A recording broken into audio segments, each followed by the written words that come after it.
This is the case of Asistio versus San Diego, 10 Supreme Court Reports Annotated 673.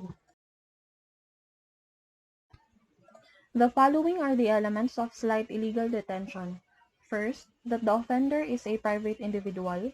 Second, that he kidnaps or detains another or in any other manner deprives him of his liberty. Third, that the act of kidnapping or detention is illegal. Fourth, that the crime is committed without the attendance of any of the circumstances enumerated in Article 267 of the Revised Penal Code. Facts of the case. All of the accused, being private individuals, with the exception of the two of them who are public officers, conspiring together, confederating with, and mutually helping and aiding one another, with threats to kill, and for the purpose of extorting ransom, did, then and there willfully, unlawfully, and feloniously kidnap, detain, and deprive the person of Chua Pao of his liberty, to his damage and prejudice.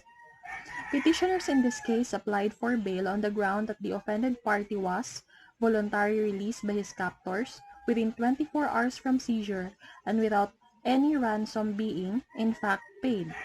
Petitioners contended that under the last paragraph of Article 268 of the Revised Penal Code, bearing in mind the three circumstances mentioned, the penalty imposable upon them, even if found guilty, could only be prisión mayor in its minimum and medium periods, that their crime, therefore, could not be a capital one, and that they were entitled to bail.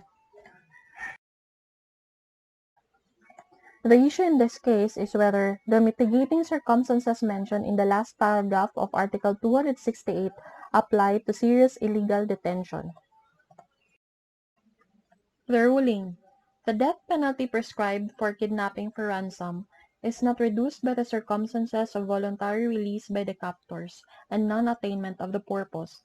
A consideration of the legislative history of Articles 267 and 268 of the Revised Penal Code reveals that said articles are independent of each other and that the mitigating circumstances mentioned in the third paragraph of Article 268 modify only slight illegal detentions under that article and do not apply to the acts described in Article 267.